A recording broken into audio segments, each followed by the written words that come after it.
Whenever Uncle visited, we kids would surround him, eagerly waiting for stories.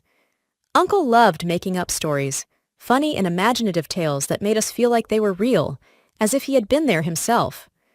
Uncle worked as a police officer, stationed in some remote area of Sylhet, full of haors and marshlands. His workload was heavy, and he often talked about quitting his job, always spinning a fascinating story about it. Grandma would say, "The lazy ones make up lies to avoid work. Don't listen to him." But for us, Uncle was always believable, especially because of his captivating stories. I still remember a few of them. Once, we received a telegram saying Uncle was very sick. As soon as we got the message, Grandpa left to see him. When he arrived, he found Uncle genuinely ill, though no one could quite figure out what was wrong. Uncle's colleagues suggested Grandpa stay for a few days to see if he recovered. Grandpa stayed for a week, and back home, we were all very worried. After 7 days, both Grandpa and Uncle returned.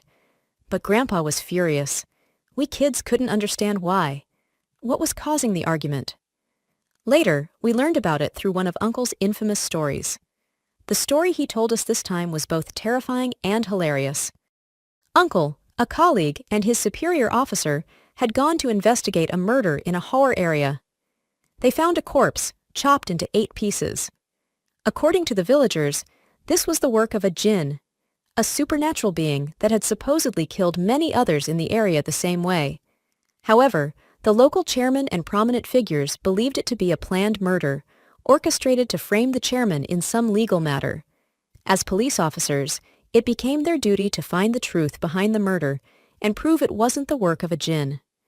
The problem was identifying the body, as the head was missing. And of course, the face is the key to identifying someone, but the head was nowhere to be found. According to Uncle's description, in this situation, our superior officer was extremely frustrated. He was so overwhelmed that he started yelling, creating chaos among the villagers. I couldn't get a word in with him. The chairman was sitting under a tree, his head in his hands, completely silent. The villagers were too scared to say anything. Suddenly, through the crowd, a madman appeared and grabbed onto the superior officer's feet. Our superior, who was terrified of madmen, immediately bolted, with the madman chasing after him.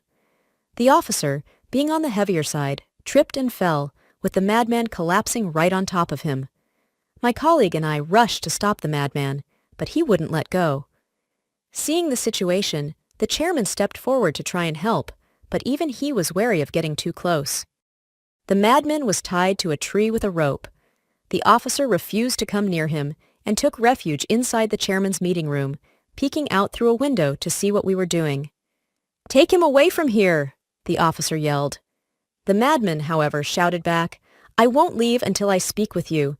Give me a cigarette and I'll tell you everything. I'm the president of this area. You should salute me. How dare you ignore me? I'll make sure you pay for this." The officer, still too frightened to come out, asked the chairman to speak with the madman on his behalf. But the madman grew angrier, cursing and shouting in an incoherent language, accusing the chairman of corruption. No one dared approach him. It became a real problem. The officer wouldn't come out, the madman wouldn't speak to anyone but the officer, and time was running out. Evening was approaching, and we needed to leave the haor area before it got too dark. After some time, my colleague and I decided to take matters into our own hands. We cautiously approached the madman, who was visibly irritated and muttering threats. Just then, the chairman's servant suggested, "He's craving ganja. Let me give him some." The servant brought a pipe filled with ganja, which immediately calmed the madman down. However, since his hands were tied, he couldn't hold the pipe himself, so the servant held it for him. The madman took a few satisfied puffs and demanded his hands be untied so he could take a proper drag. But just as the servant was about to untie him, the officer shouted from inside the house, "Don't untie him!" The madman, now somewhat relaxed, began to speak. "You'll never find the head," he said. "I know exactly where it is." I stepped forward and asked, "Tell me, I'll inform the officer." But the madman refused, saying, "No, I'll only tell your officer." I went to the officer and told him the madman seemed to have valuable information. Reluctantly, the officer agreed to talk. "But you and leaned in to listen to what he had to say. After a moment, the officer's face turned serious, and he instructed us to gather some mats to wrap the body. We followed his orders without question, working like machines. Then, led by the madman's directions, we reached a massive banyan tree in the middle of the haor.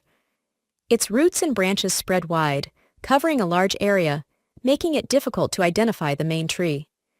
Underneath this tree, we found the missing head, neatly placed within the tangled roots. To our surprise, the man's a mystery. That night, as we prepared to transport the body, strange things began to happen. The body grew heavier, and we felt an eerie presence all around. It was as if the corpse itself was dancing in the darkness, and we were just helpless spectators.